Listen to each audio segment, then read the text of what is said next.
The diplomacy of heart. Let's begin by taking a long, deep breath together. Inhale,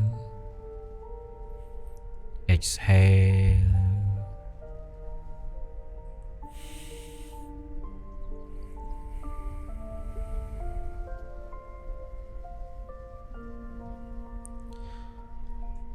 Let your shoulders soften. Let your face relax. Let your mind slowly arrive in this moment. Today, we explore something profoundly beautiful, something almost forgotten in our noisy world. It's called the diplomacy of the heart. In international diplomacy, great nations avoid conflict through wisdom, patience, understanding, and communication. But what many people don't realize is that the Buddha taught diplomacy long before political diplomats existed. Not between countries, but between people, between families, between communities, between friends, between lovers, and most importantly, between your emotion. The Buddha taught that there are 4 qualities that create true harmony. Number 1, Sati, or called mindfulness. Number 2, Karuna, compassion. Number 3, Khanti, patience. Number 4, Metta, loving kindness.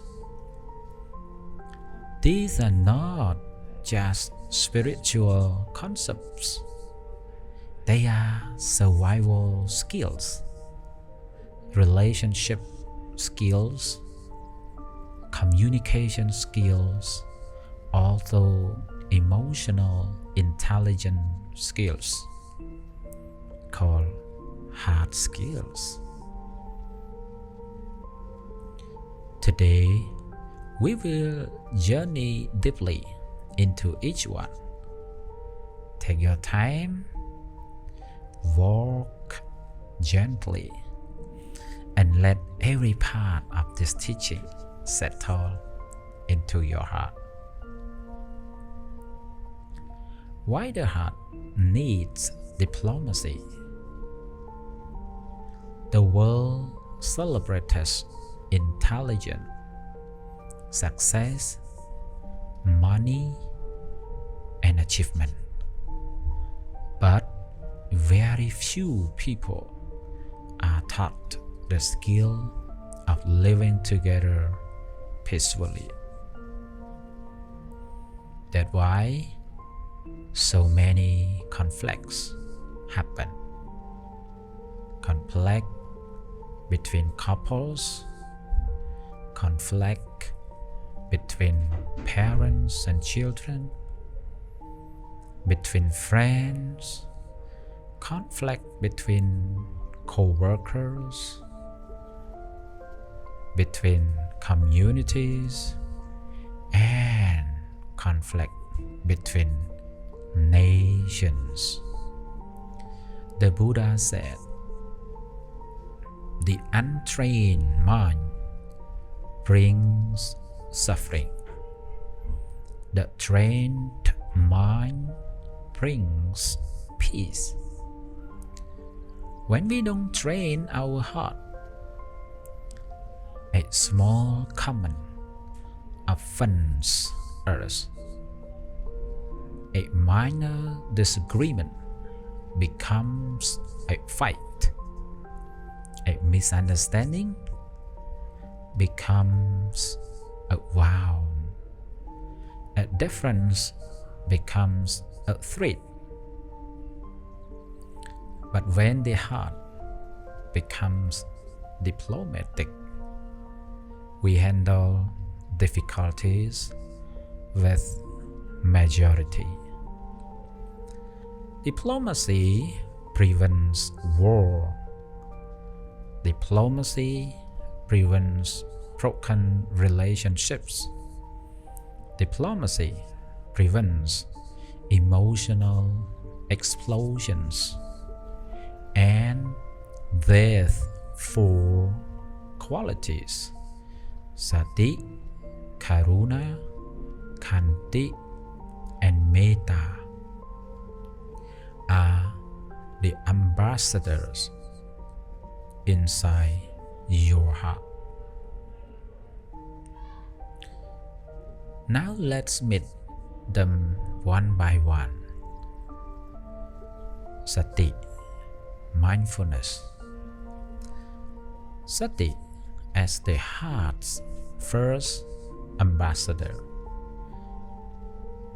Sati or mindfulness is the ability to know what is happening inside you and right now without being controlled by it. When you have mindfulness, you know when anger is rising. You know when ego is speaking. You know when fear is controlling you. You also know when jealousy is whispering. And you know when insecurity is reacting. Mindfulness gives you space. Space gives you wisdom. Wisdom gives you peace. Right now, notice your breath. Notice your body sitting or standing. Notice your mind listening. Nothing to fake, just awareness. This is Sati. Let me tell you a story. The master and the young monk with anger. A young monk came to the master, angry at another monk. He said, "Bhante, he insulted me. He ignored me. I cannot forgive him." The master asked, "If someone dropped hot coal in your hand, who gets burned first?" The monk slowly answered, "I do." The master said, "Mindfulness let you drop the coal before it burned you." This is Sati, the diplomat who prevents inner violence. You know, mindfulness help you?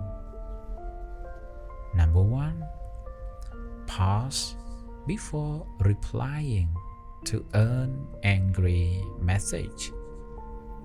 Number 2, breath before correcting someone. Number 3, recognize when you're about to speak from ego. And number 4, notice when your tone becomes sharp. And the last one, realize when jealousy is coloring your words. Every mindful moment is diplomacy. Every pause is peace.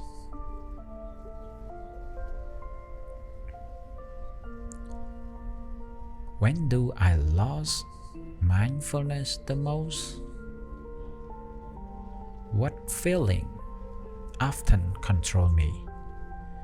What situation make me reactive? What would change if I pause more? Please ask yourself like this, and let this question land gently. You know, Sati creates the space for the next diplomat, Karuna. Karuna or compassion. Compassion is the diplomacy of understanding. Compassion doesn't mean agreeing with everyone. It means understanding them. Compassion sees the person behind the behavior, because every person you met is carrying a burden you cannot see. Childhood trauma, insecurity, loneliness, shame, fear, exhaustion, mental pressure, and past wounds. When compassion is present, the heart softens. And let me tell you one story that feeds with this. The story of the Buddha and the murderer called Ankulima. Ankulima was feared by everyone. He harmed many people. No one could approach him. But when the Buddha met him, he looked at him not as a monster, but as a human being suffering from ignorance and pain. The Buddha said to him softly, "Stop, Ankulima. Not stop walking, but stop the violence inside his heart."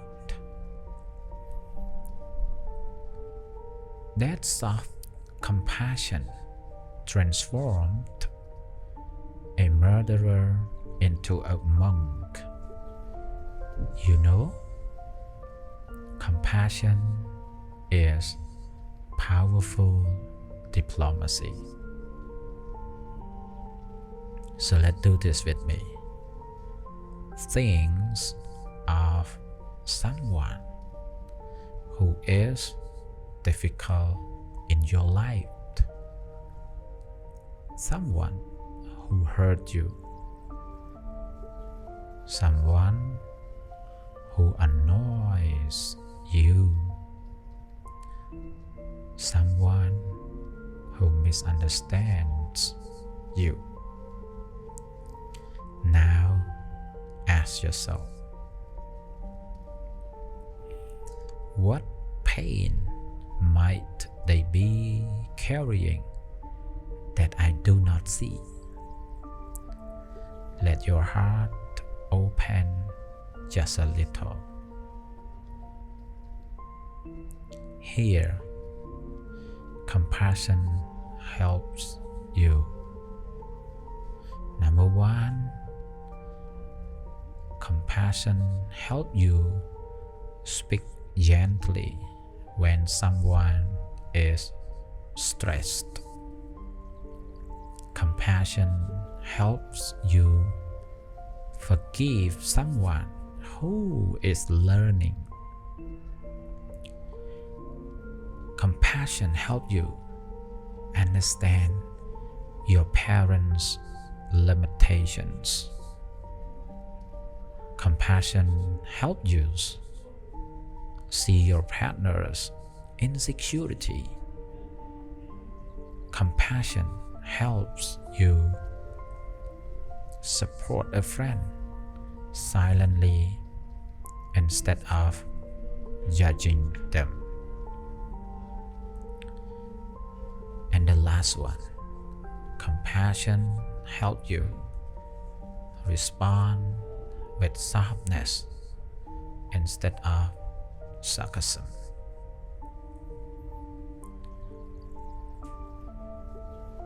Compassion changes relationships and it changes the world. But to apply compassion, you need patience. It's called Khanti. Khanti, or patience, is the strongest diplomacy.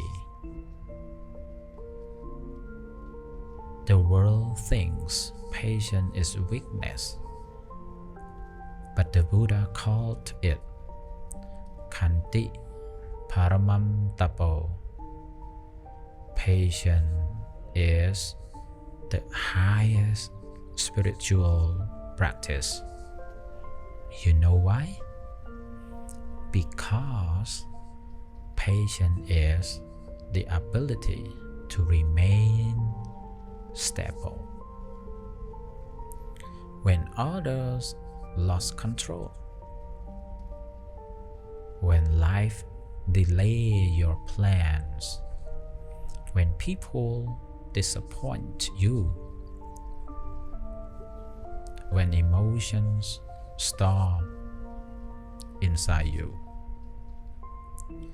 That patience can help that. Let me tell you another story that reflects how patience influence and help you. The monk and the abusive man. A man insulted the monk repeatedly, day after day.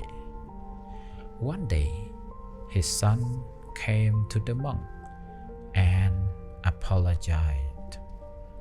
The monk said, "Your father taught me patience. I have no anger toward my teacher. Patience is the strength to remain at peace. When others pull you toward anger." The 3 layers of patience. Number 1, patience with people, their mistakes, moods, slowness, and ignorance. Number 2, patience with life, delays, failures, change, and uncertainty. Number 3, patience with yourself, your healing, your growth, and your emotions. People often forget the third one. So let's practice this with me. First, place your hand on your heart. Say silently, I am learning. I am growing. I do not need to rush my healing. Breathe slowly. And here, you can practice this slowly and daily every day. When someone talks too much, you have to be patient. When a task is slow, patient. When your partner repeats mistakes, please be patient. When your child is learning, patient. When your mind is restless, please be patient. And when life feels unfair, please be patient. Patience is emotional intelligence. It is calm power. With Sati, Karuna, and Khanti, we arrive at the highest diplomat, Metta, or loving kindness. Loving kindness is not romance. It is not softness.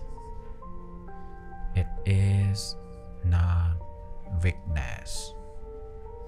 It is inner strength. It is emotional maturity.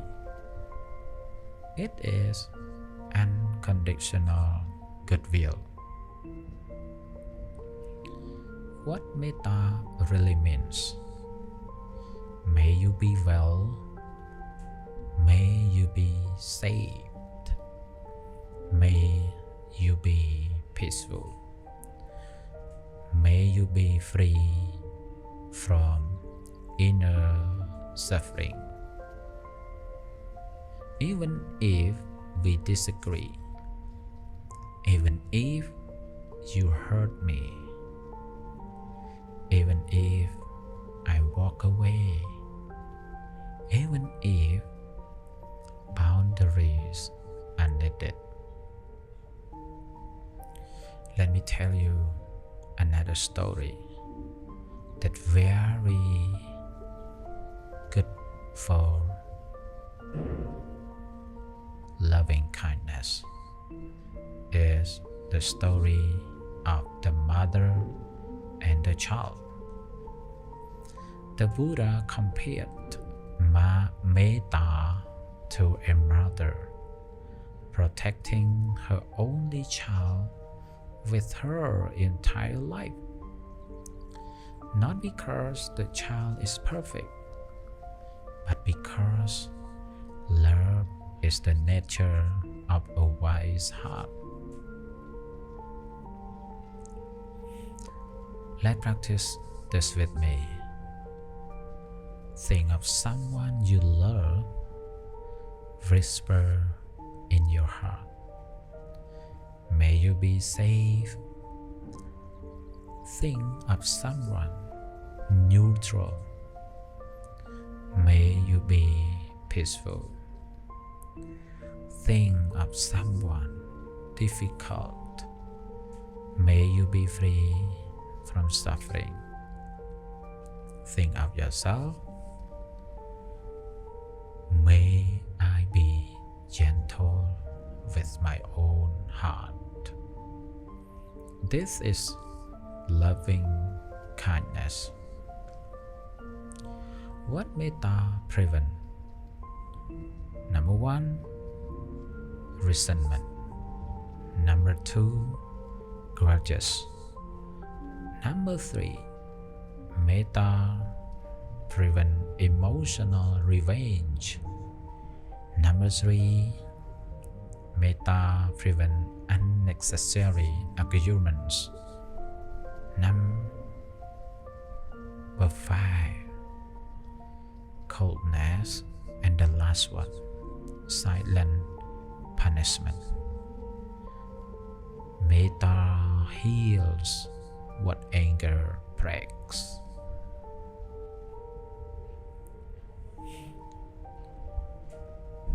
When Sati, Karuna, Khanti, and Metta work together, mindfulness notices the emotion.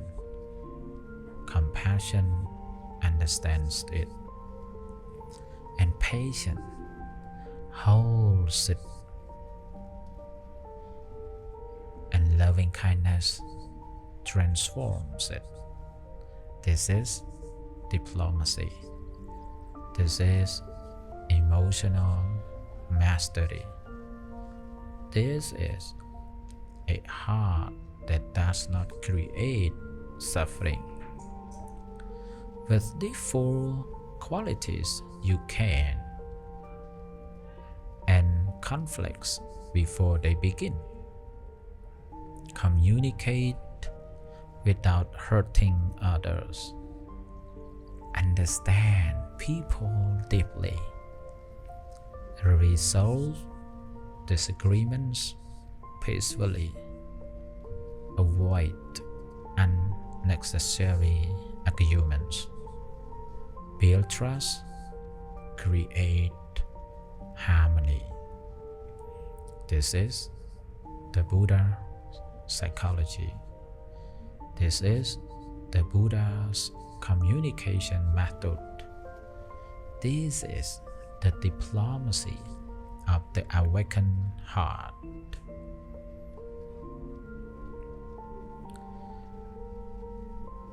So let's do this with me before we leave. Take one more deep breath. Feel your heart, your mind, your body, your presence. May you cultivate Sati clearly. May you grow Karuna, compassion. May you strengthen Khanti, or patience. May you radiate Metta, or loving kindness. May you become a diplomat of peace in your family, your community, and your own heart. And thank you for listening. Thank you for practicing. And may your path be gentle. Peace.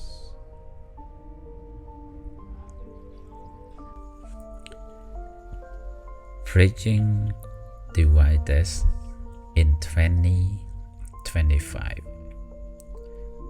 Welcome back, dear listener, to another gentle movement of daily English Dharma.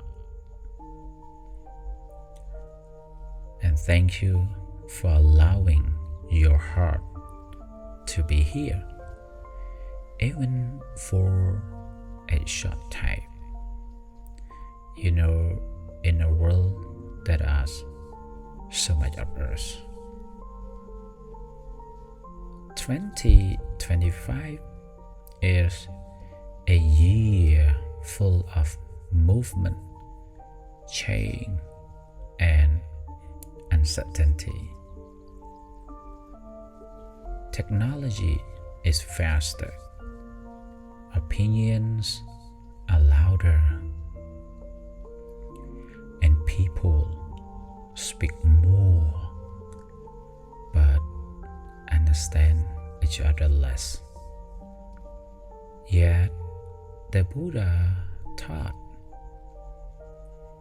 the world is led by the mind.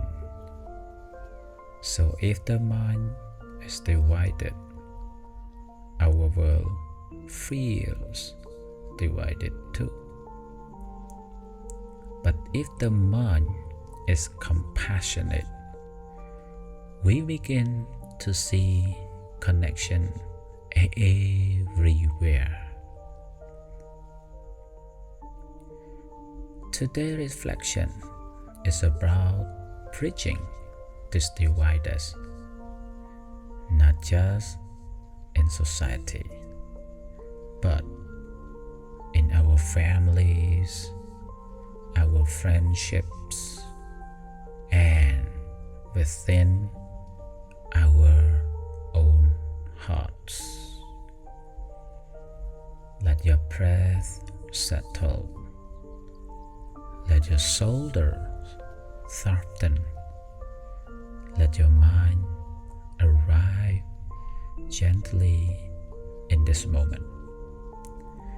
We walk this reflection together. There is an old Buddhist teaching story about two villages separated by a river.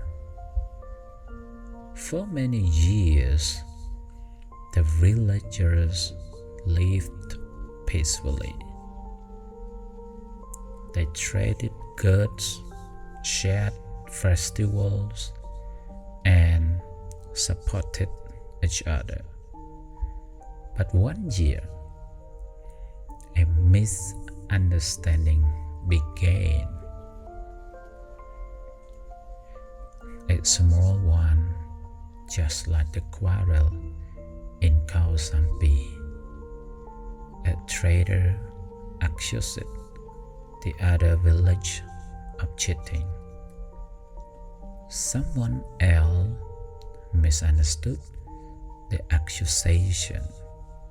Soon, the story changed shape, became bigger, and spread like fire. One side felt insulted. The other felt attacked. Over time, the two villagers stopped speaking to each other.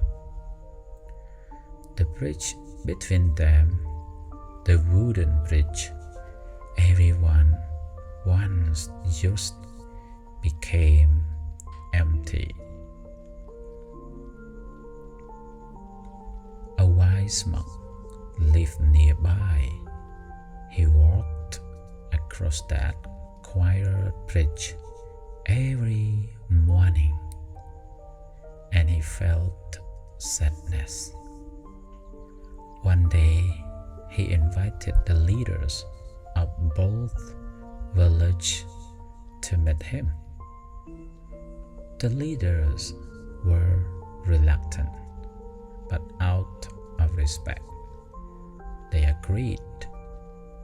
The monk simply said, "You protect the river, but you have abandoned the bridge." They did not understand at first, so the monk continued. "Water separate you, but the bridge connects you. You have cared for the river, your differences more than the bridge, your shared humanity. The word touched their hearts. For the first time in many years, the leaders stood together on the bridge. The river beneath them was loud, but the silence between them was louder. Eventually, one leader took a breath and said, "I am sorry for my part." The other followed. Soon, the villager rebuilt the bridge, stronger than before.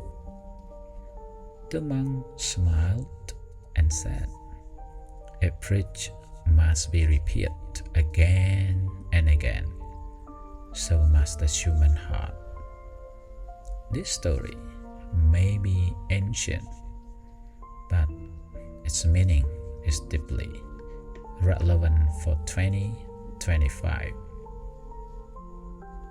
We all have rivers between us, different opinions, different beliefs, different experiences, but compassion is the bridge that allows us to meet in the middle. What makes 2025 so divided? Compared to the past, the world today feels more divided, not necessarily because humans change, but because communication changed. In 2025, divides widen because number one, instant reaction culture. People respond before they understand. Emotions arise before wisdom appears. Number two, digital illusion. Online disagreements can feel bigger than they truly are. One negative comment can feel like the whole world is against us. Number three, identity pressure. Everyone feels pressured to choose a side, left or right, traditional or modern, agree or disagree. This pressure closes the heart.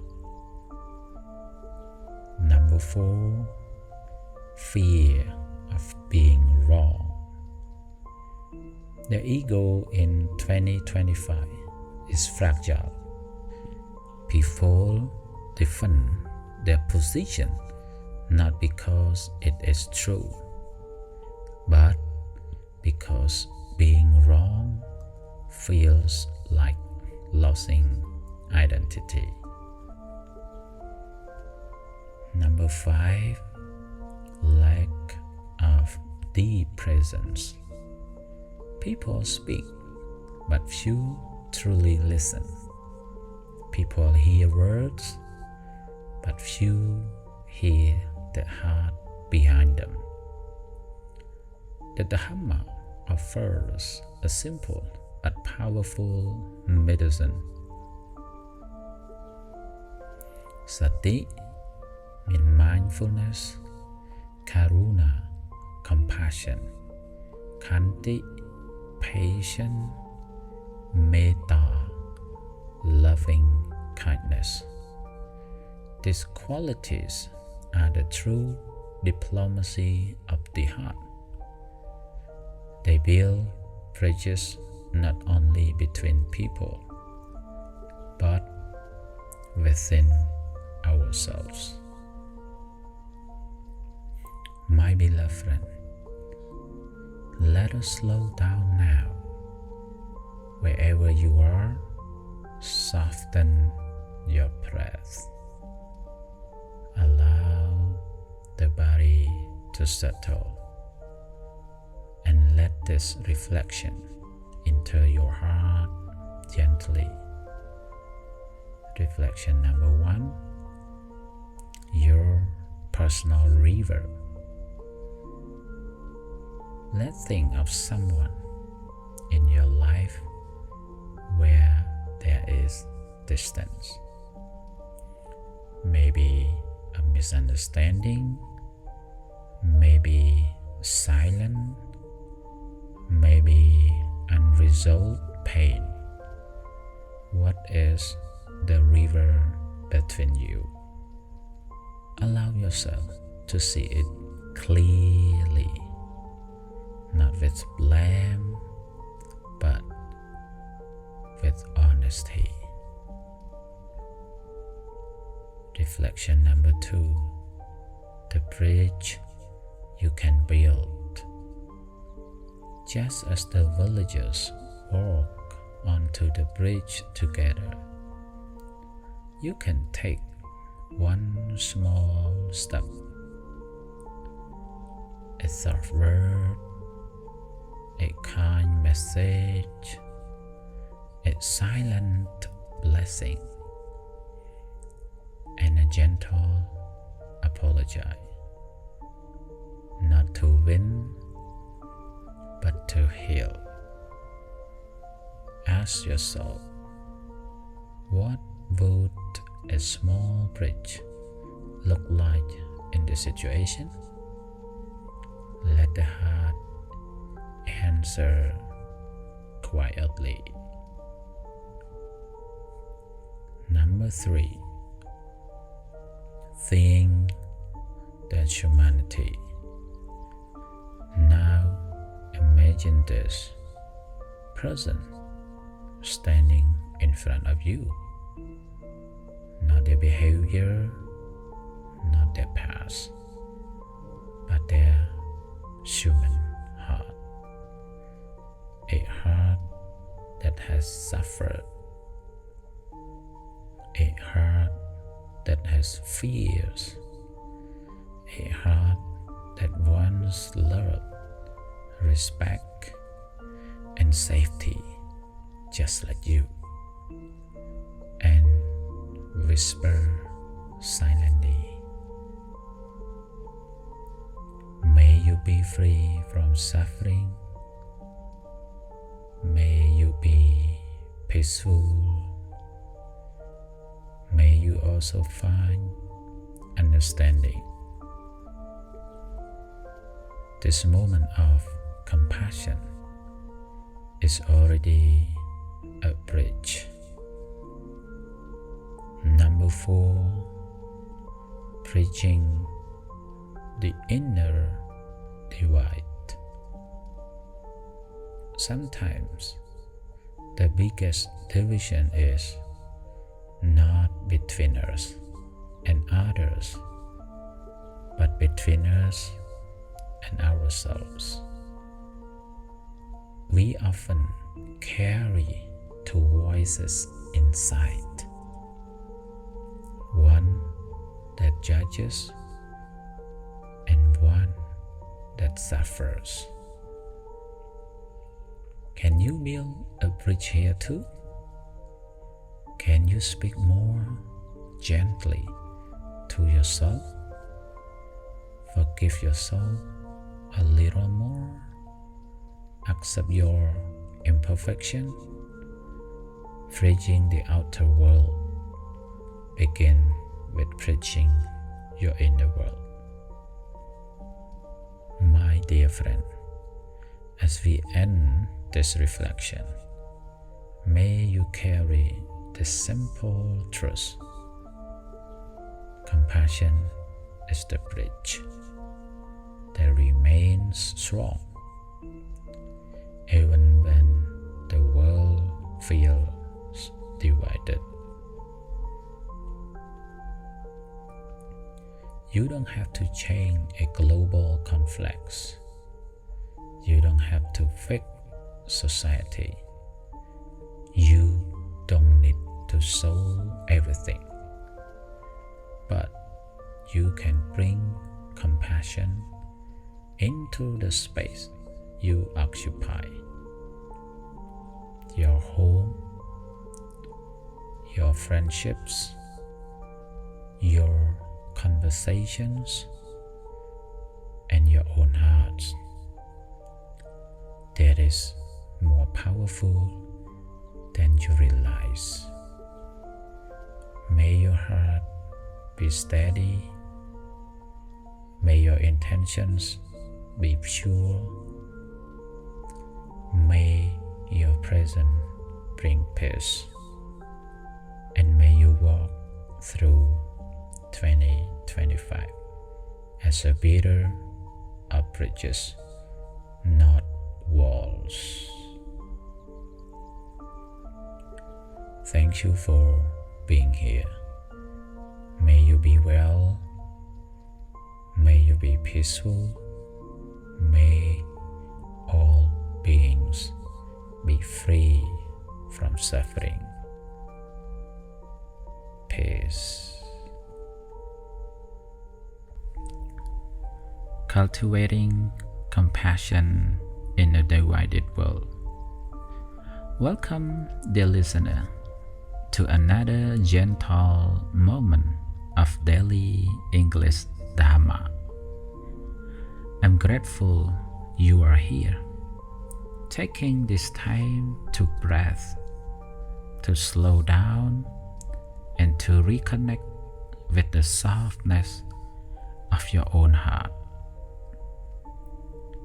Wherever you are listening from, walking, sitting, resting, or even driving, let your mind arrive fully here.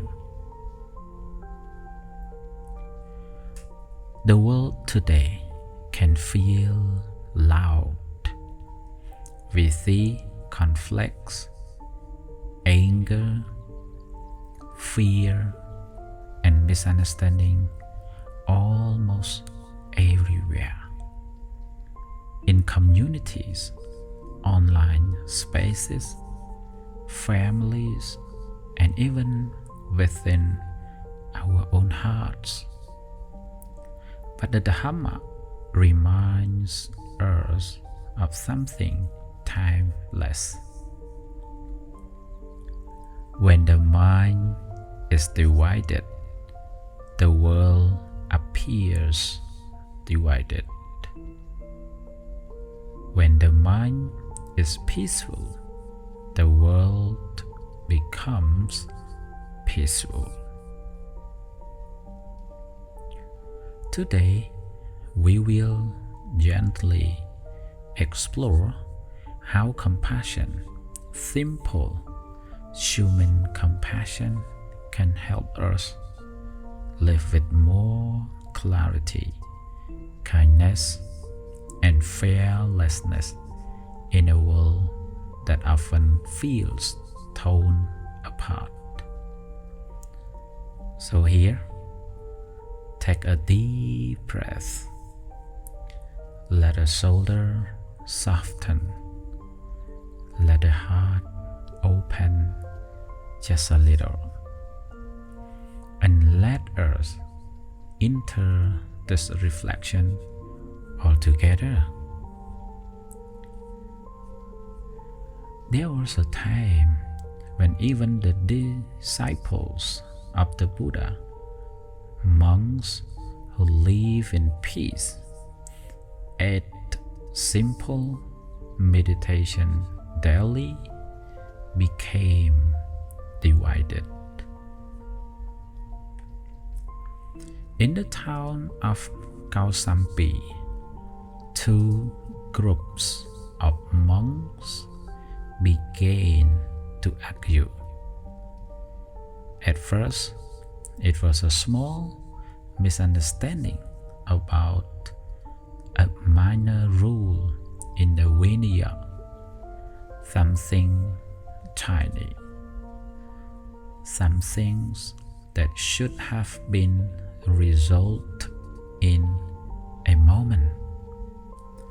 But pride stepped in, ego stepped in. I am right, they are wrong. They should apologize first. They should understand me. Before long, the entire monastery was split. The lay people heard the arguments. Families nearby avoided the temple. Peace was gone.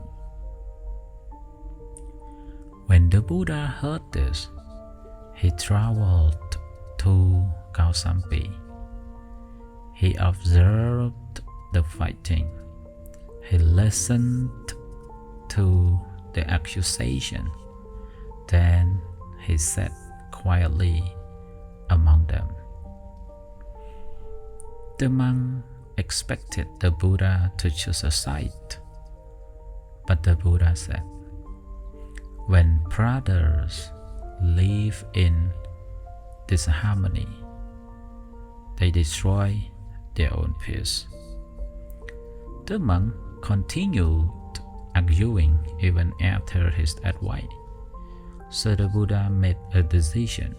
He left the monastery. He went alone to the forest. He stayed under a tree in solitude and silence. When the lay people heard that the Buddha had left because of the quarrel, they stopped supporting the monks entirely. They realized if the monks lost compassion, what Dhamma is left? Only then the monks recognized their mistake. Division had made them blind. Pride had made them deaf. They walked into the forest, found the Buddha, and at last apologized. The Buddha taught them, victory creates hatred. Only peace creates peace. This story is more than history. It is a mirror reflecting our world today.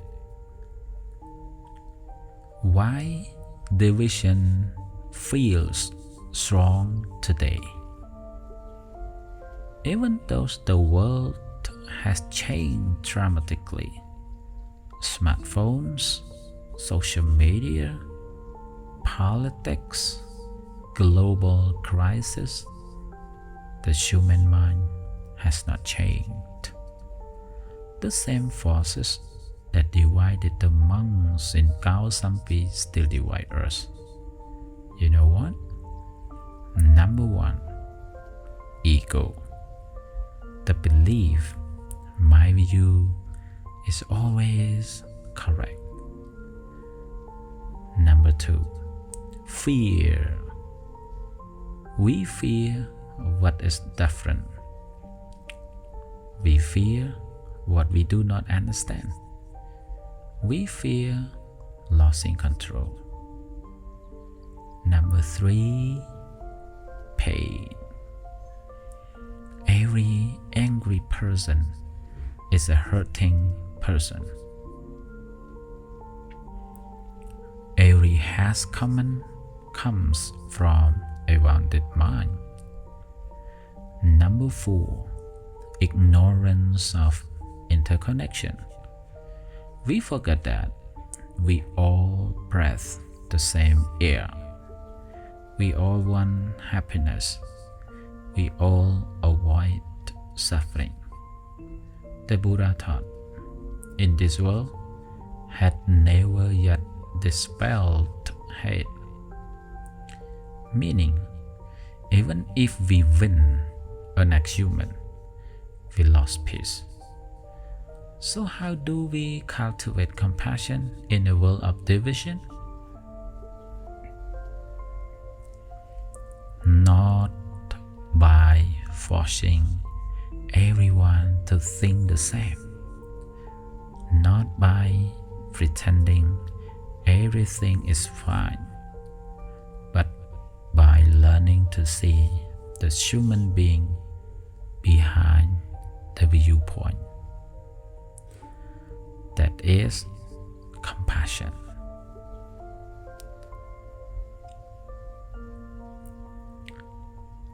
As you continue listening, I invite you to gently turn your attention inward. You don't need to sit perfectly, just be natural. Let reflect together. Who is the other side for you? Bring to mind someone you disagree with. Maybe a friend, a colleague, a family member, someone online. Notice how your body reacts. Tightness, hate, frustration. This is the real training ground of compassion. Number 2, what pain might they carry? Consider this. A person who speaks harshly may be carrying old wounds. A person who judges may be protecting their own insecurity.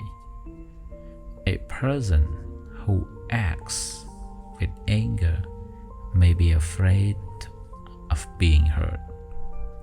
Compassion begins when we see suffering, not just behavior.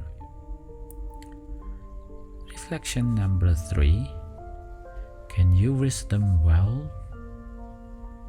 Try saying silently, just like me. They want to be happy. Just like me, they face struggles. Just like me, they are learning. Feel what softens inside you. Not agreement, just softness, just humanity. Reflection 4. Imagine the world with more compassion. What would your home look like if compassion was practiced more often? What would social media feel like if people paused before reacting? What would your own heart feel like if you released the heavy armor of being right and embrace the freedom of being kind? Compassion doesn't always change the world immediately, but it always changes you. And when you change, the world all around you begins to shift.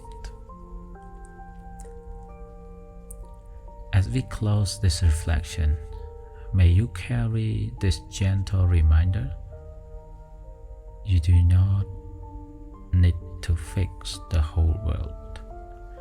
You only need to bring compassion into the part of the world you touch each day.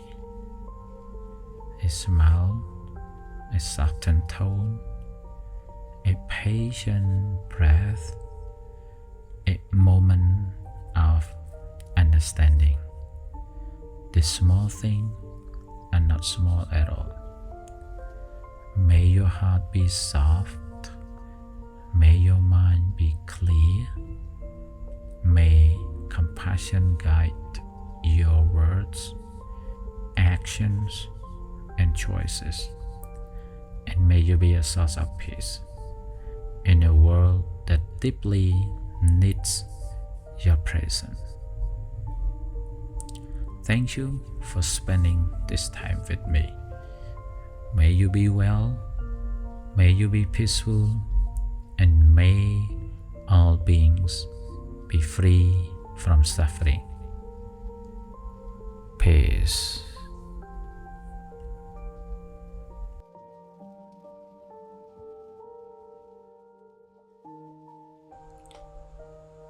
Still water reflects clearly.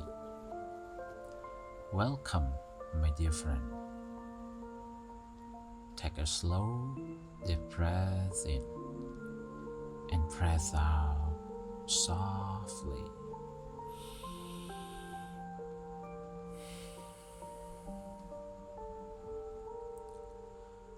Wherever you are, walking, resting, or sitting quietly, let's take this moment to pause together. Today's reflection is called Still Water Reflects Clearly. It is a simple truth that holds a deep teaching from the Buddha about the nature of our minds, our emotions, and peace. Have you ever looked into a pond or a lake on a winter day? The water ripples, the surface dances, and you can't see your reflection clearly. But when the wind stops, when the water becomes still, the reflection returns. You can see your face, the trees, and even the sky above. Our mind is like that. When it's disturbed by anger, fear, or desire, it becomes cloudy. We can't see things as they truly are. But when we calm the mind, wisdom naturally arises, clearly returns, just like the reflection on still water. The Buddha and Cloudy Lake. Let me share a story from the Buddha's time. Once, a young monk was meditating near a lake in the forest. He was frustrated. No matter how much he tried, his thoughts kept moving. Memories, worries, anger, and desire. So he went to the Buddha and said, "Venerable Sir, my Lord, my mind is never still. It feels like a monkey jumping from branch to branch. How can I ever find peace?" The Buddha smiled gently and said, "Come, let us walk to the lake." When they arrived, the Buddha said, "Stir the water with the stick." The monk did as told. The water became muddy and unclear. Then the Buddha said, "Now wait." After some time, the ripple slowed, the mud settled, and the water became clear again. The Buddha pointed the lake and said, "Do you see my son? When you stop stirring the water, it naturally becomes clear. In the same way, when you stop disturbing your mind with grasping, worry, and resistance, your inner clarity returns itself." In Buddhist teaching, we call this restlessness or uddhacca. One of the 5 hindrances to meditation and peace. When our minds are restless, we lose connection with the present moment. We replay the past, we imagine the futures, we get lost in what if and if only. But the mind's true nature, its pure, natural state, is calm and luminous. The Buddha once said, "Luminous monk is the mind, but it is defiled by visiting defilements," meaning our true mind is not broken. It's just covered by the mud of anger, greed, fear, and ignorance. When we stop stirring those emotions, the luminosity returns. In our daily lives, this teaching is so important. We live in a noisy world, phones ringing, notifications bursting, constant messages, endless scrolling. Even when we are quiet outside, our minds are loud inside. We think, what will happen tomorrow? Did I say the right thing? Will people like me? Why did that person hurt me? And with every thought, we stir the water a little more. No wonder we feel anxious, tired, confused. We are looking for peace is a lake that we ourselves keep shaking.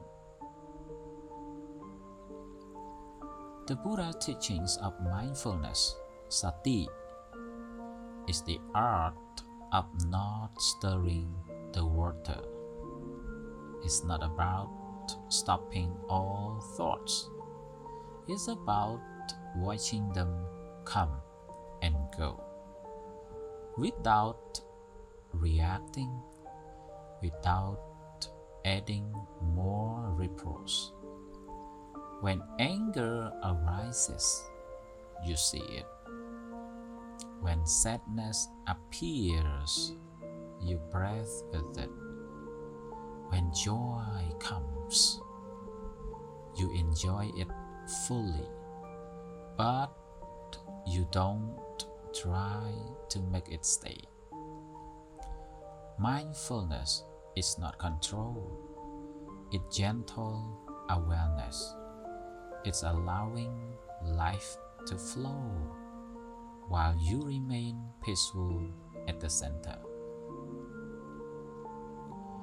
If you can, sit comfortably and close your eyes with me. First, take a deep breath in and slowly out. Here, let your shoulders relax. Let your body rest where it is. And now, imagine your mind as a lake. Notice if the water feels stormy or calm.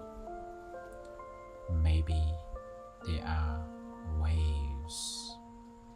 Maybe the surface feels cloudy. It's okay.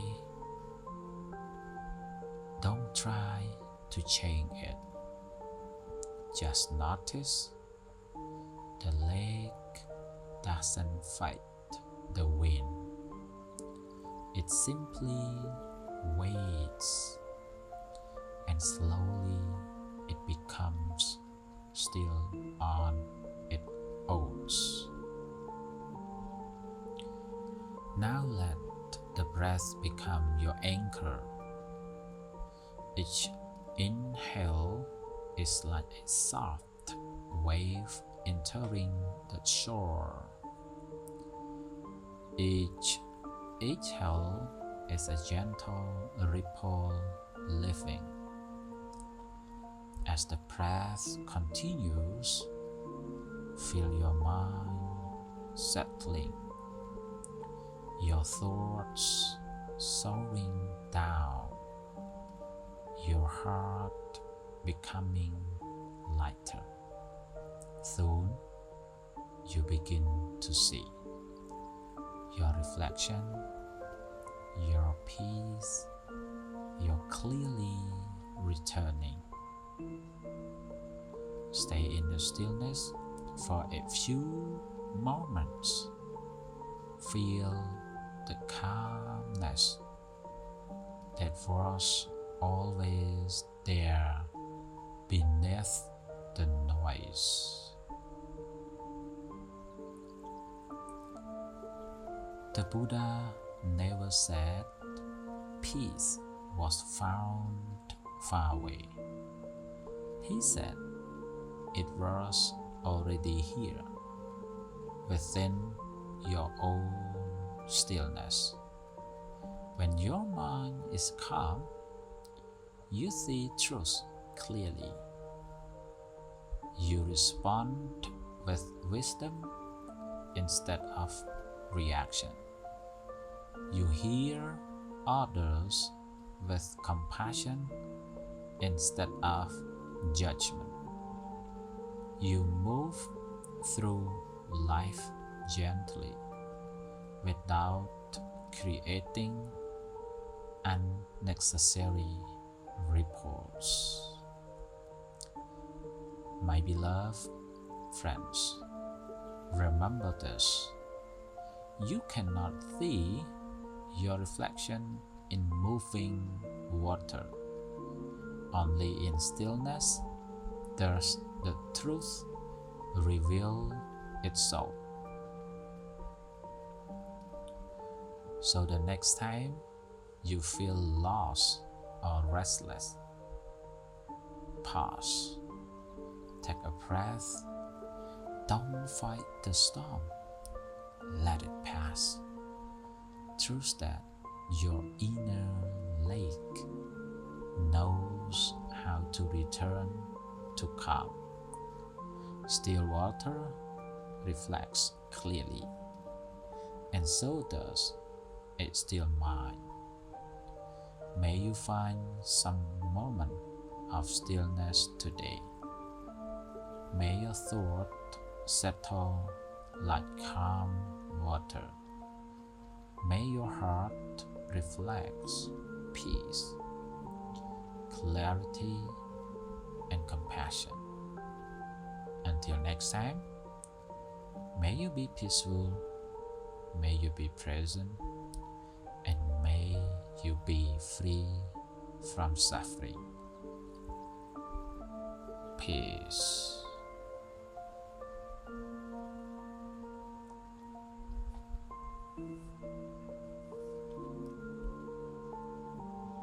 The power of acceptance.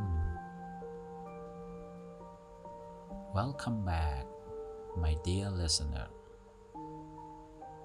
It's like the same. Take a deep breath with me. Inhale and slowly exhale. Wherever you are, maybe on your morning walk, sitting under a tree, or lying down before sleep, let's spend this quiet time together, reflecting on something simple but powerful. Today's topic is the power of acceptance. And at the heart of it lies on one of the Buddha's most profound lessons, the parable of the two arrows. My beloved friend, have you ever noticed how sometimes when life hurts, we make it even more painful without realizing it? We go through heartbreak and then blame ourselves for being too weak. We fail an exam and then call ourselves stupid. Someone hurt us and we keep replaying it again and again in our minds. The first pain comes from life. The second pain comes from the mind. The Buddha said, when an ordinary person experiences pain, it's as if they have been struck by two arrows. The first is the physical or emotional pain itself. The second is the mental suffering we add to it. This teaching, the two arrows, is a doorway to understanding the power of acceptance. Once a monk asked the Buddha, why is that some people, when faced with suffering, remain peaceful, while others are consumed by it? The Buddha replied, imagine someone walking through a forest who is struck by an arrow. That is painful. But what if that same person, in anger or fear, takes another arrow and shoots themselves again in the same place? That the second arrow, the suffering created by the mind. He explained that the first arrow is inevitable. We cannot avoid life's pain. Aging, sickness, loss, disappointment, but the second arrow, the one we fire ourselves, is optional. It is suffering we create when we resist what has already happened. When we say, this shouldn't be happening to me. Why did life do this? I can't accept this. That resistance, that inner battle, is the second arrow. Acceptance does not mean approval. It doesn't mean we enjoy pain or give up on change. It simply means we stop fighting what already is, because resistance multiplies suffering. Acceptance dissolves it. In Buddhist teachings, acceptance is part of right view, seeing reality clearly without distortion. When we accept something, we are not saying it good or bad. We are simply saying, this is what's here right now. And in that moment, the heart relaxes. We stop firing the second arrow. Let's bring this to daily life. Imagine you are stuck in traffic, late for work.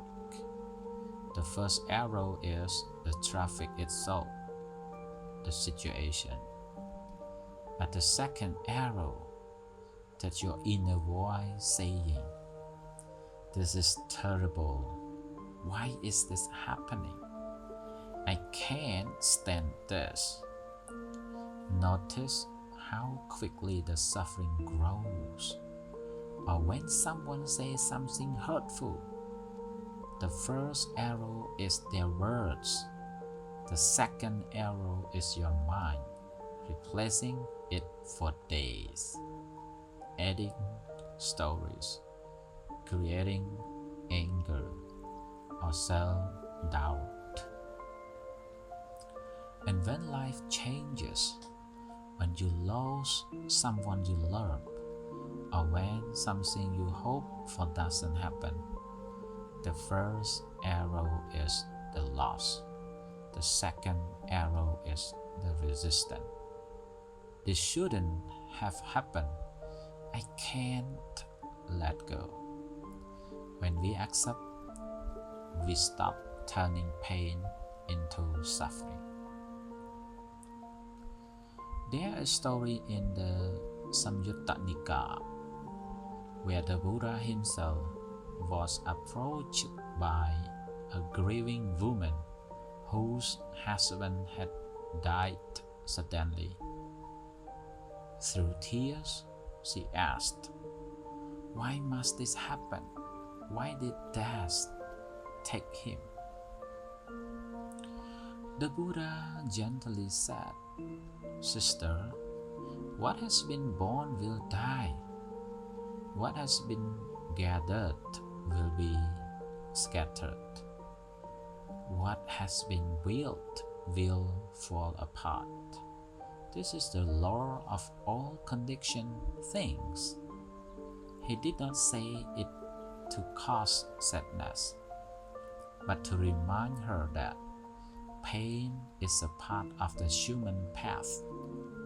To resist it is to struggle with the nature of life itself. To accept it is to open the door to wisdom. Now, if you can, just close your eyes for a few moments. Take a slow, deep breath in and out.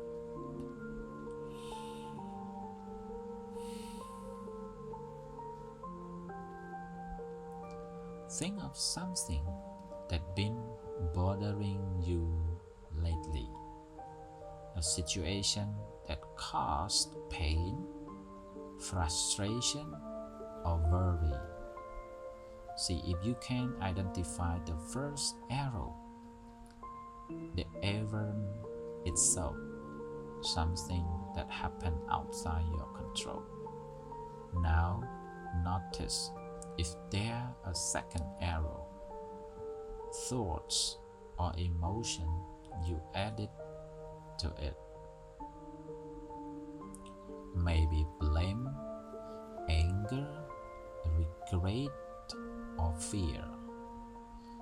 Take a deep breath and gently say to yourself, "This is how it is right now.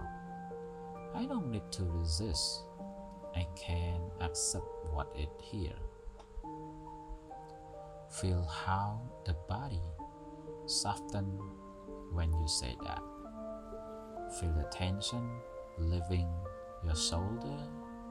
The storm quiets and peace begins to return. The Buddha teaching on the two arrows is not only about pain, it's also about compassion. When you see others suffering, remember that most of their pain comes from the second arrow, the weight of their own thoughts and fears. So instead of judging, you can offer understanding. You can say, "May you be free from your second arrow." And you can say that to yourself too. Every time you face difficulty, you can pause and whisper, "This is just the first arrow. I don't need to fire the second." That's the moment acceptance begins, and with it, freedom. Acceptance is not weakness. It is courage, the courage to face life as it truly is. When was accept reality, we stop wasting energy fighting the unchangeable. We begin to heal, to see clearly, and to respond with peace instead of pain. The first arrow may hurt, but the second is always in your hands. Choose peace, choose acceptance. May you find the strength to accept what is difficult, the wisdom to see clearly, and the compassion to let go of resistance. May your heart be free, your mind be still, and your life be filled with ease. May you be peaceful, may you be mindful, and may you be free from suffering. Peace. Letting go is not losing. Welcome to today's reflections. Let's take a deep breath together. Inhale. Exhale. Wherever you are walking, sitting, or just listening quietly, let's spend a few minutes reflecting on one of the deepest truths of life. Letting go is not losing. Most of us fear letting go. We fear losing some things, a person, a dream, a moment, or even an identity we have held onto for years. Our mind whispers, "If I let go this, what will I have left?" But if you look closely, much of our suffering doesn't come from the situation itself.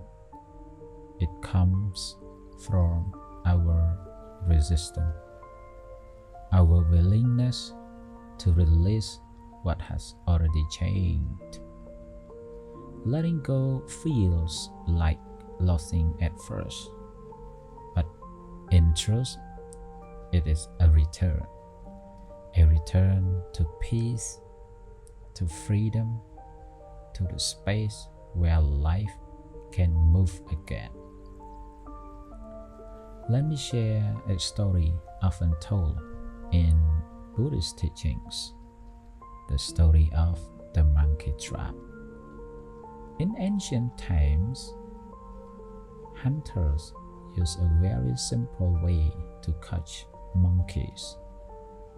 They would place a coconut with a small hole in it, just big enough for a monkey's hand to slip through. Inside, they put a handful of rice or sweet fruit. The curious monkey would come, reach in, and grab the rice. But when it tried to pull its hand out, it couldn't. The first was now too big to fit back through the hole. The monkey would panic. It would pull and struggle, screeching in fear. Yet all it needed to do was let go. If it had simply released the rice, it would be free, but it refused, and so, trapped by its own grasp, it was easily caught. The Buddha taught that human beings are not so different from that monkey. We cling to relationships, to our possessions, to our opinions, to the way we wish things would stay. We want people not to change. We want situations to remain as they were when we were happy. But life, by its nature, cannot stay still. Everything changes. Anicca. Everything passes. Sabbe sankhara anicca. When we hold on tightly to something that's already changing, we suffer, not because the change is cruel, but because our hands refuse to open. Letting go doesn't mean we stop caring. It doesn't mean we forget. It simply means we accept that everything, like the clouds, will trip, transform, and dissolve in its own time. Think about it for a moment. How many things are you holding on to right now? A regret from the past? A person you miss? An argument that left a scar? Or maybe a dream that didn't turn out the way you hoped? All those memories and expectations, they weight us down. We walk through life carrying heavy bags, but no one told us we can simply set them down. Sometimes life asks us to release, not because we are weak, but because the chapter is complete. The relationship taught its lesson. The experience shaped our strength, and the loss, however painful, became our teachers. There's another story from the time of the Buddha that carries this wisdom deeply. Once there was a young woman named Kesakutami. She lost her only child, her beloved little boy. Grief consumed her. She carried the child's body everywhere, making from medicine to bring him back to life. When she came to the Buddha, he said gently, "Yes, I can help you. But first, bring me a mustard seed from a house where no one has ever died."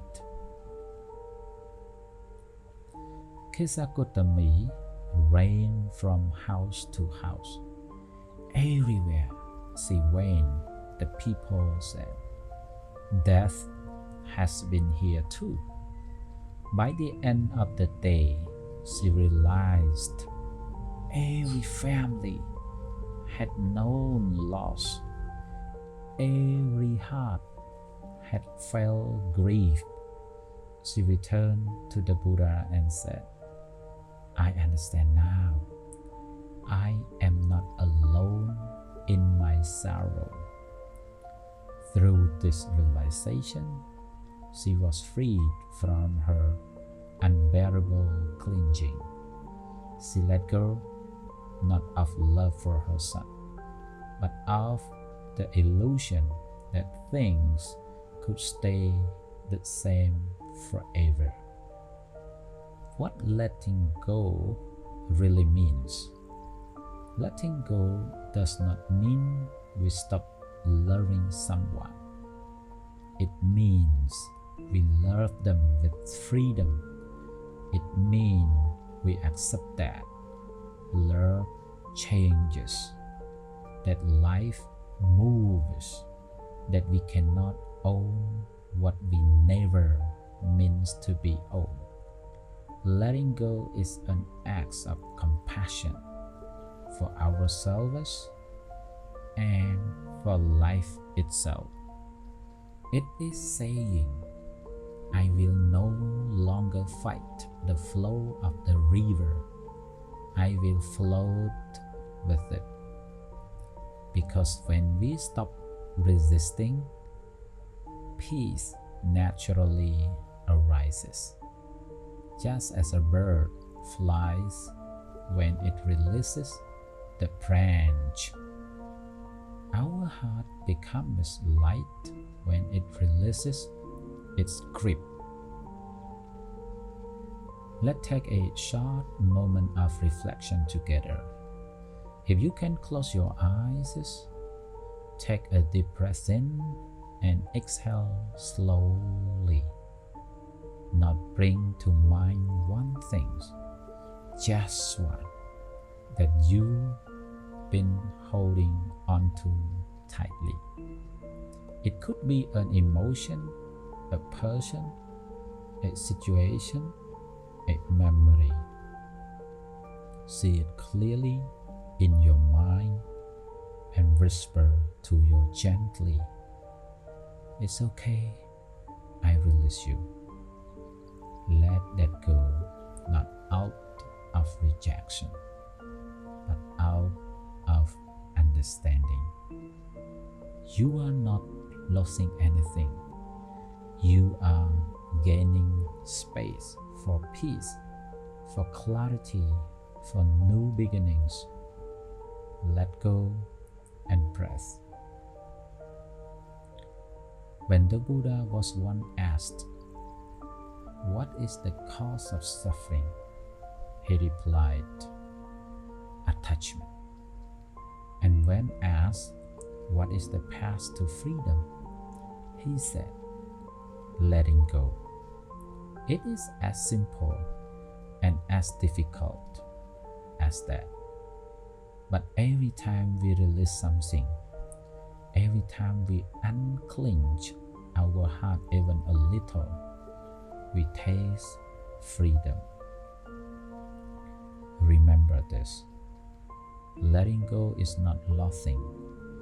It is returning home to yourself, to the present moment, to the peace that was always waiting underneath.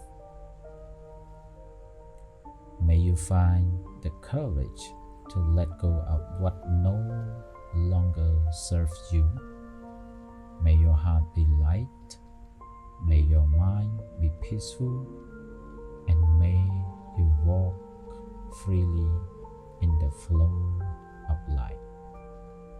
Until next time, may you be safe, may you be calm, and may you be free from suffering. Peace.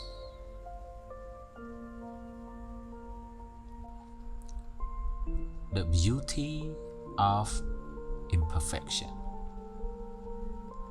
Welcome, dear listener. Take a moment to settle your breath. Inhale deeply, exhale softly.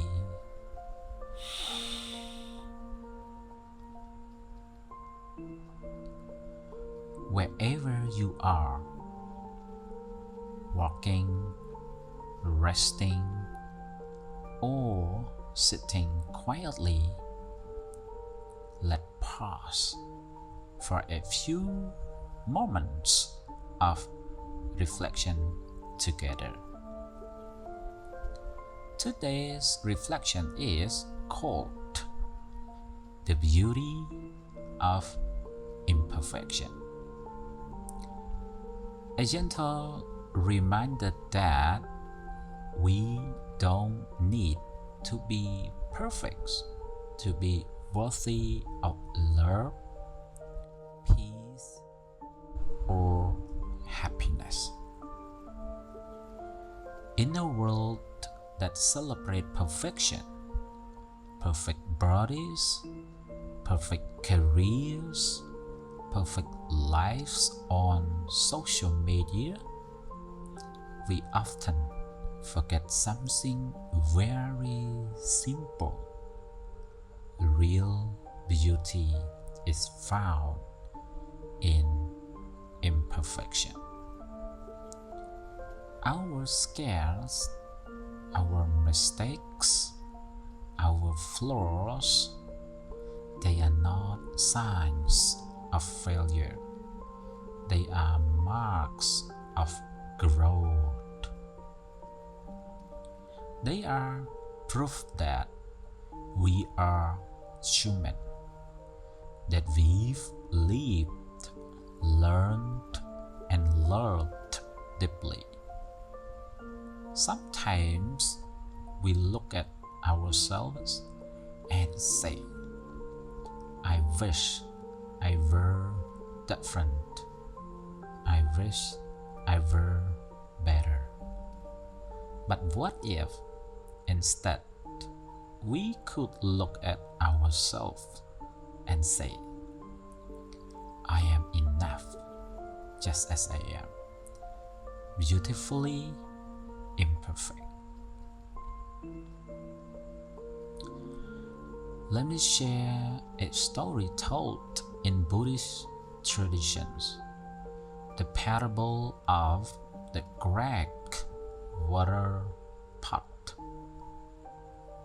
Once upon a time, a water bearer carried two pots, each hanging on the ends of a pole across his shoulders.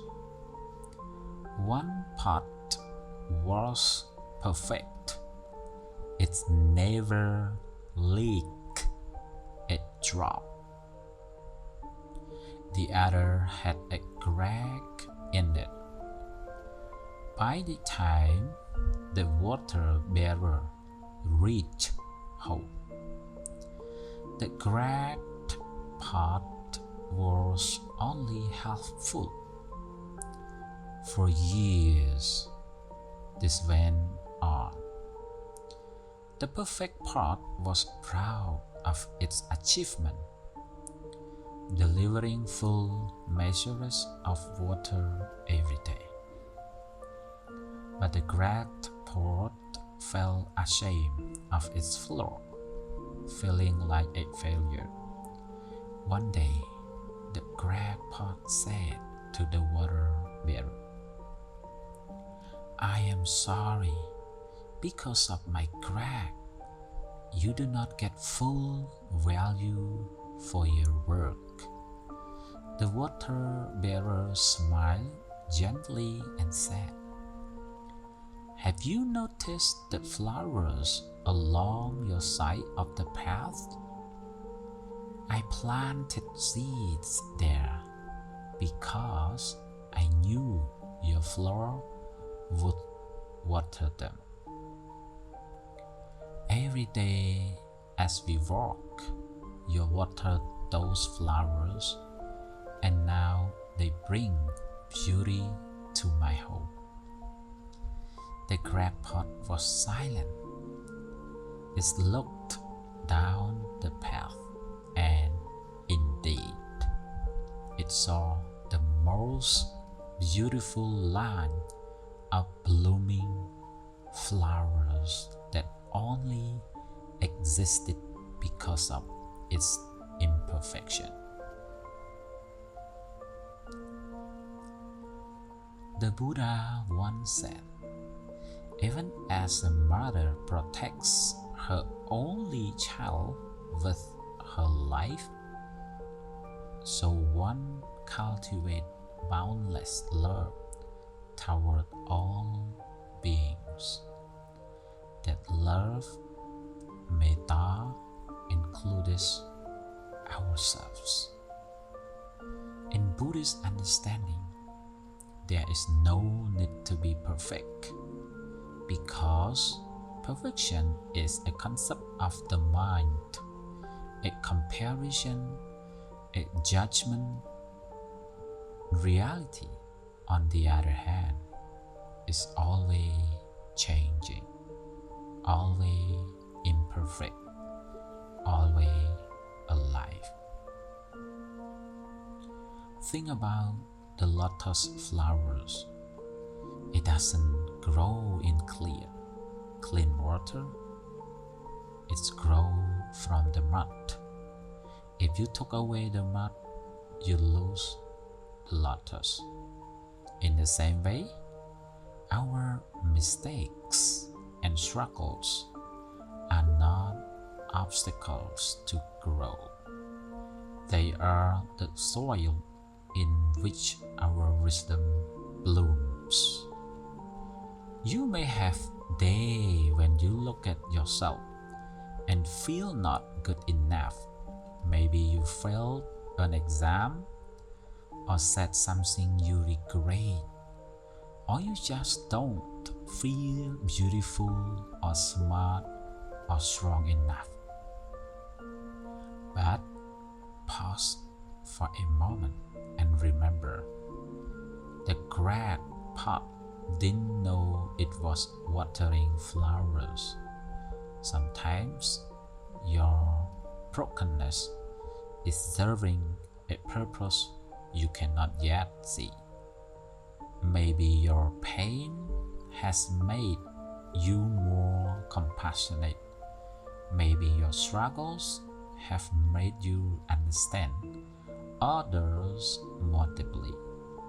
Maybe the parts you dislike in yourself are the very parts that make you gentle and kind.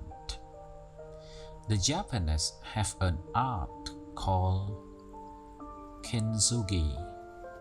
It means to repair with gold. When a bowl breaks, they don't hide the crack. They fill them with golden lacquer, so that the broken lines become beautiful symbols of history, not shame. What if we could look at our lives like that? Every scare, every heartbreak, every disappointment, a golden line making our story more beautiful. In the Dhammapada, the Buddha said, by oneself is evil done, by oneself is one default. By oneself is evil left undone. By oneself is one purified. Purity and impurity depend on oneself. No one can purify another. This means the path is personal. We grow not by becoming flawless, but by becoming aware. Awareness is the true gold that repairs our cracks. The Buddha did not teach us to be perfect. He taught us to be awake, to see our imperfection clearly, without judgment, without fear, and to love ourselves with wisdom. If you can find a comfortable place to sit or lie down, close your eyes, take a slow, deep breath in and a gentle breath out.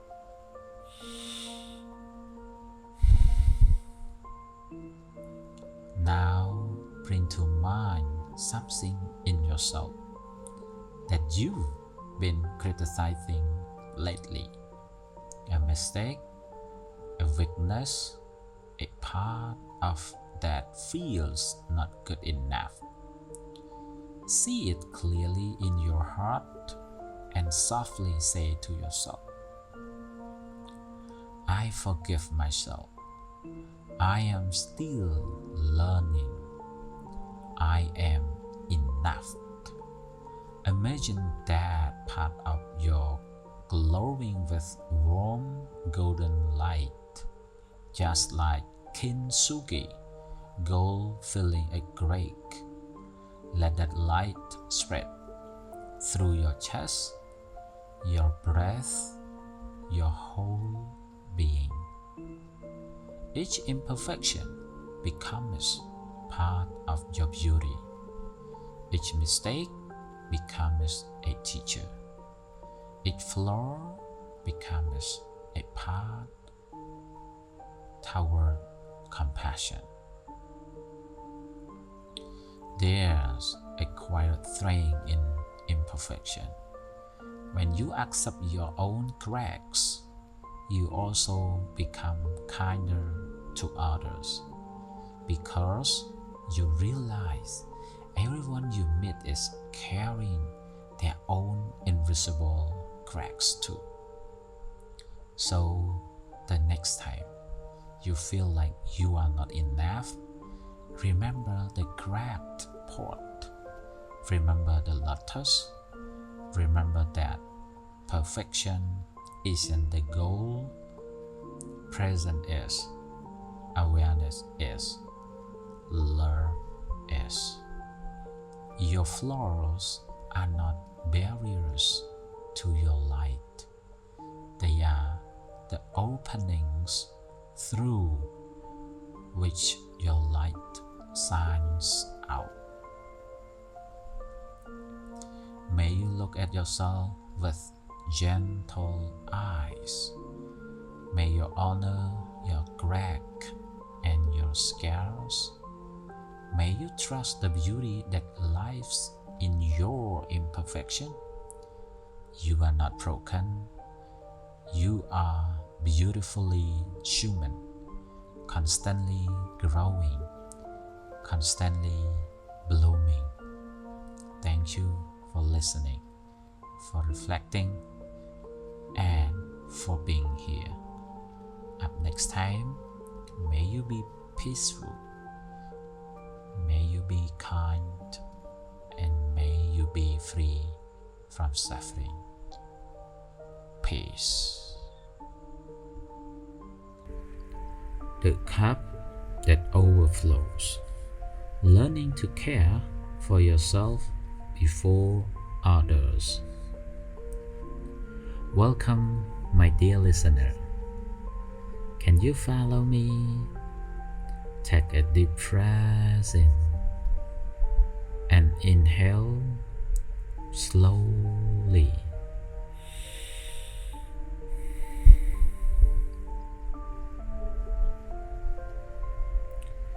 Let yourself soften the body, the breath, the mind.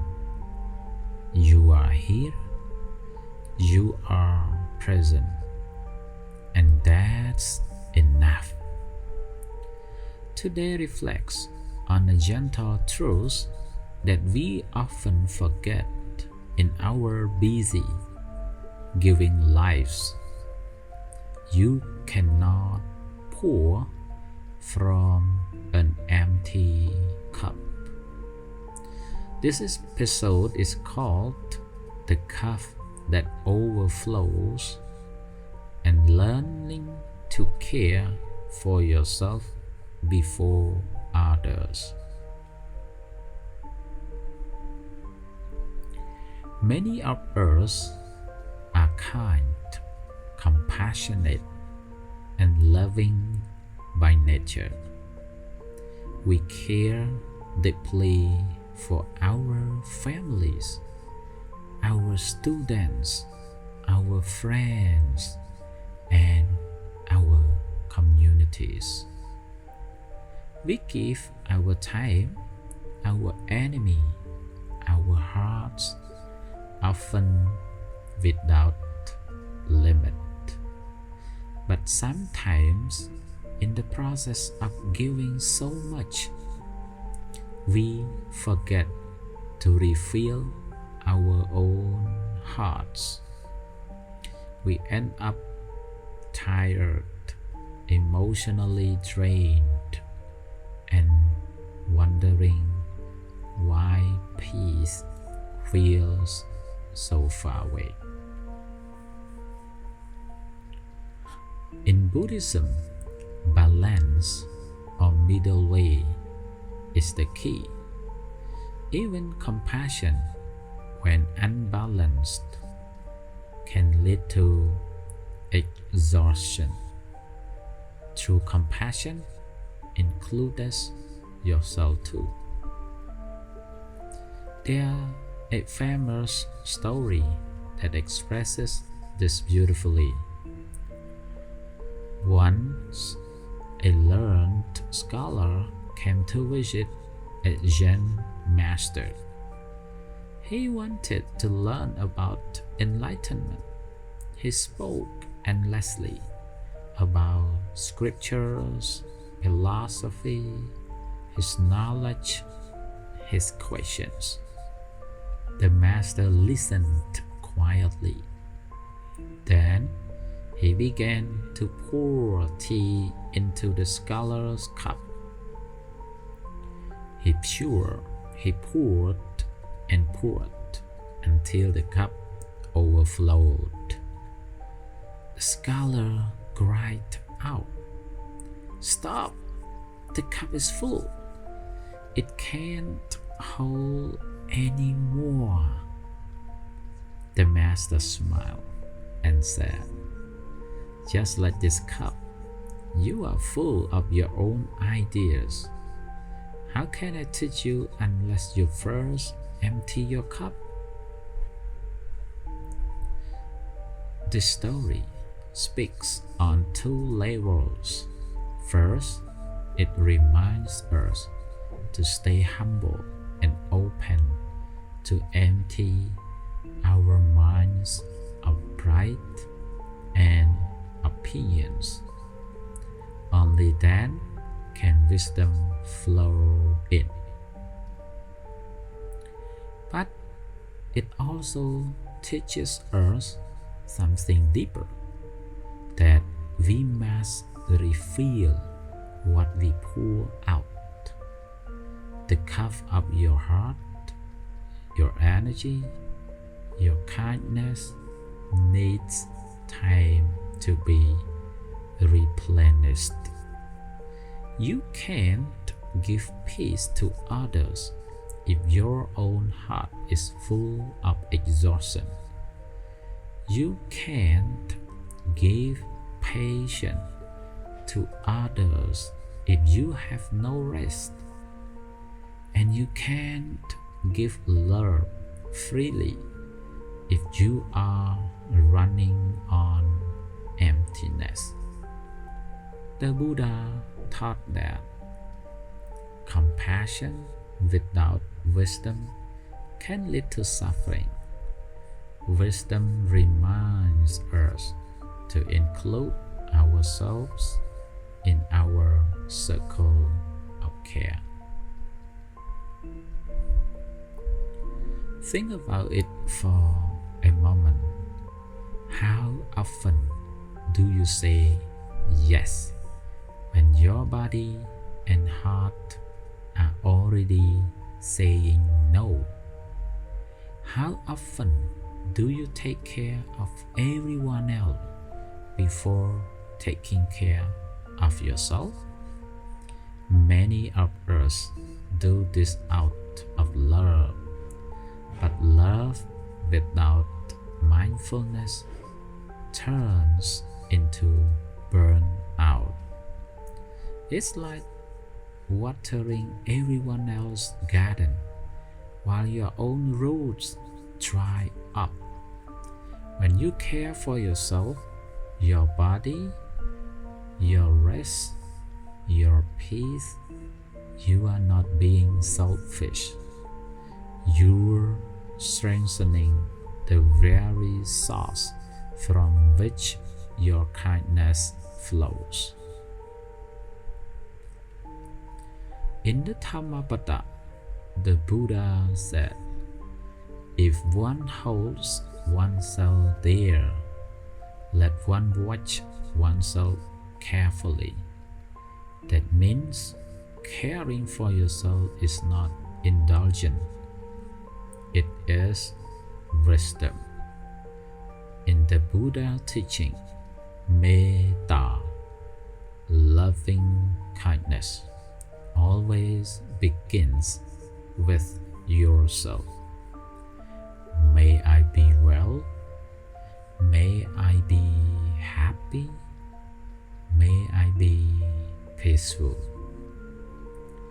Only when your own heart is full can you genuinely wish the same for others. Even the Buddha took time alone in forests, in quiet places, not to escape others, but to nourish his own wisdom and compassion. Now, if you can, find a comfortable position.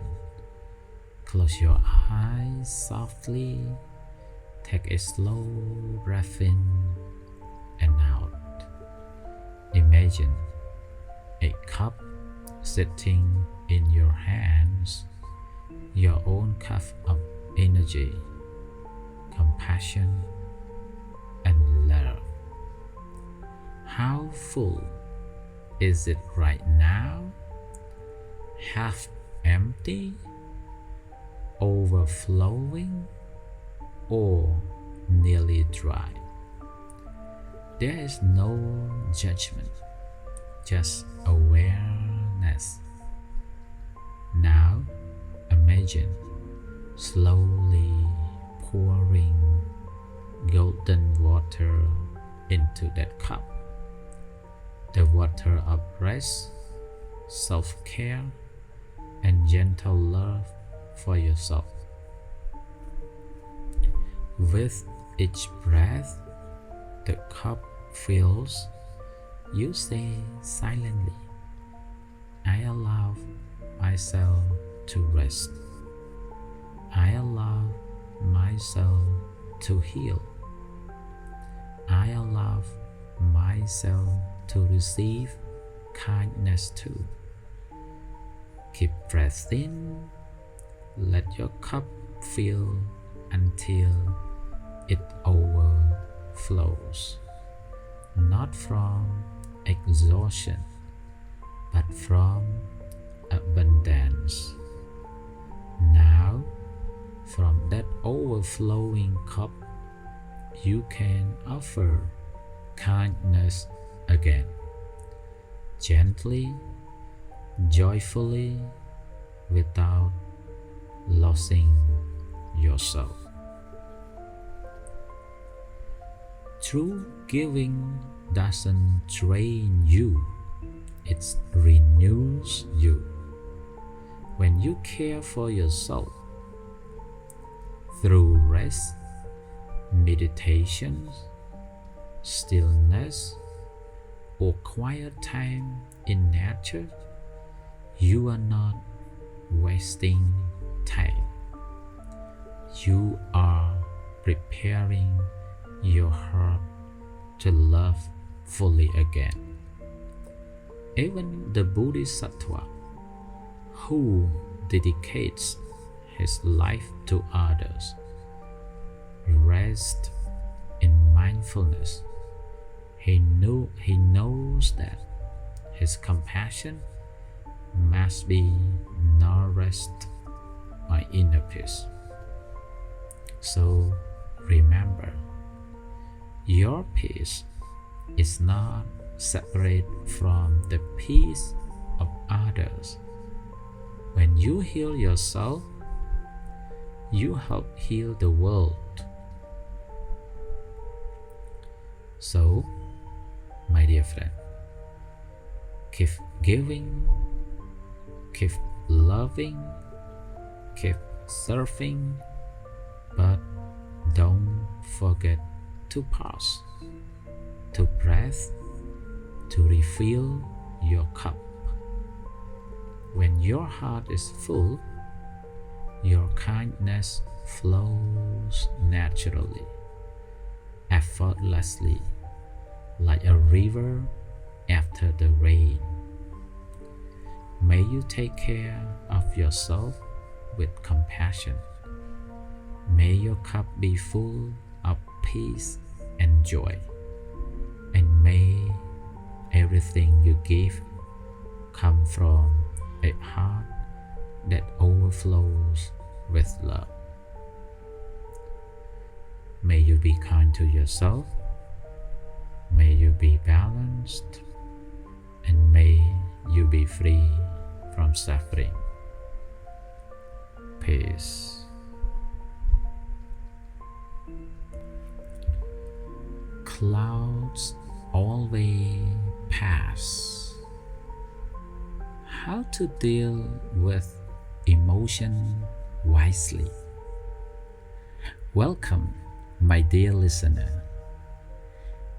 Can you take a slow, deep breath in and gently breath out?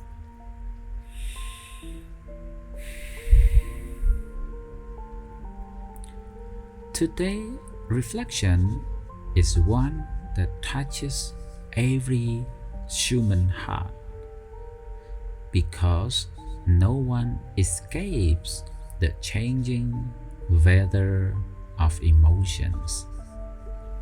Sometimes we wake up with sunshine in the heart, full of joy, gratitude, and light.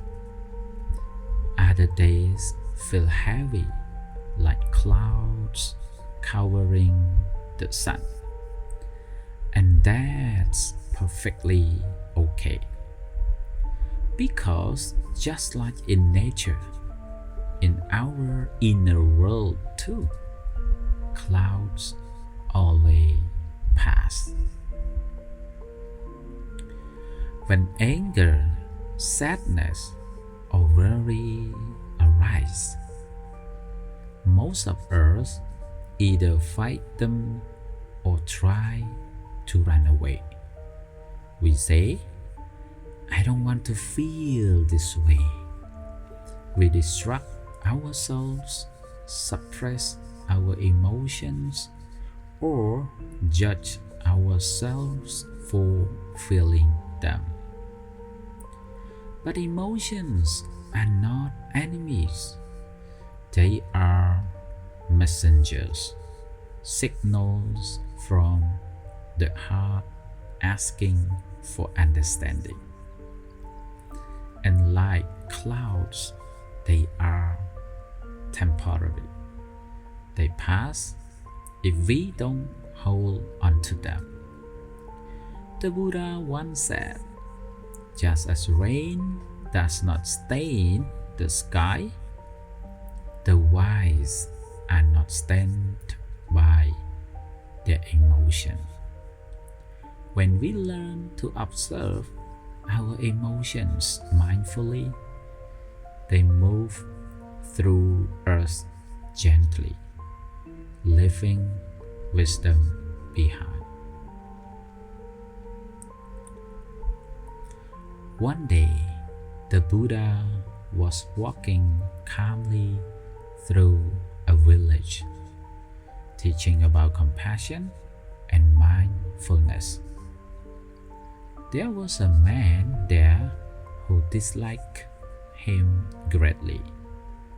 He felt jealous of the Buddha's calmness and influence, so he approached the Buddha, shouting insults, calling him names, and trying to provoke him.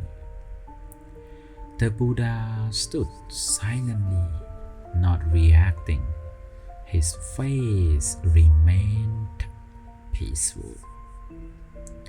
After some time, the man paused, confused. He asked, "Why am you angry at me?" The Buddha smiled gently and said, "If someone offers you a gift and you do not accept it, to whom does the gift belong?" The man replied, "To the one who offered it." The Buddha said, "Exactly. I do not accept your anger. It remains with you." The story shows us something beautiful. We cannot control how others behave, but we can always choose how to respond. When anger, jealousy, or sadness visit the mind, we can either grasp them and suffer, or watch them and let them pass. The Buddha taught that emotions are part of the 5 aggregators, temporary, conditioned processes that arise and fade away. They are not who we are. We are the awareness that sees them, not the emotion itself. It's like watching clouds in the sky. Sometimes the clouds are dark and heavy, but the sky, your awareness, remains untouched. The sky doesn't fight the storm. It simply allows it to pass. In daily life, we often identify ourselves with our emotions. We say, "I am angry. I am sad. I am afraid." But what if instead we said, "Anger is here. Sadness is visiting. Fear has come, and it will leave." Can you feel the difference the moment you observe your emotion instead of becoming it? You create space. You stop fitting, like clouds passing through the sky.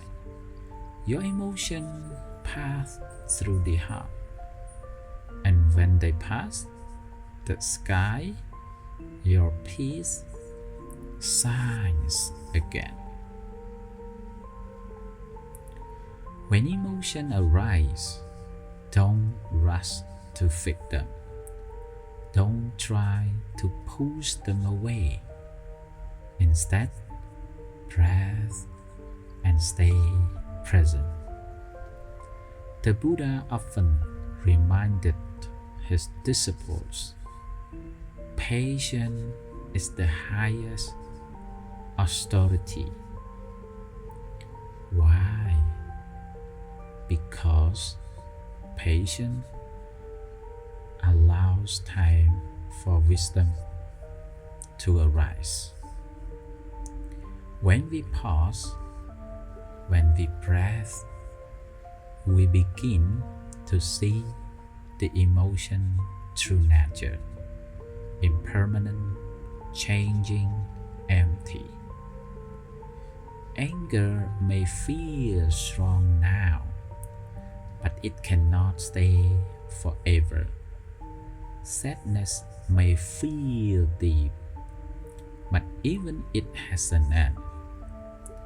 Patience is not passively, it is strength in stillness. Let's take a few moments to practice together, my beloved friend. If you can close your eyes, take a slow breath in and slow breath out. Now, think of a recent moment when a strong emotion arose, anger, worry, or sadness. See it clearly, but don't judge it. Just say quietly to yourself, anger is here, sadness is here. Notice where it sides in your body, your chest, your stomach, your throat. Just observe. No story, no blame, only awareness. Now, press gently. Imagine that emotion as a dark cloud in your sky. With each breath, the wind of mindfulness moves through slowly, softly, and the cloud begins to dissolve. You don't need to chase it away. It will go on its own.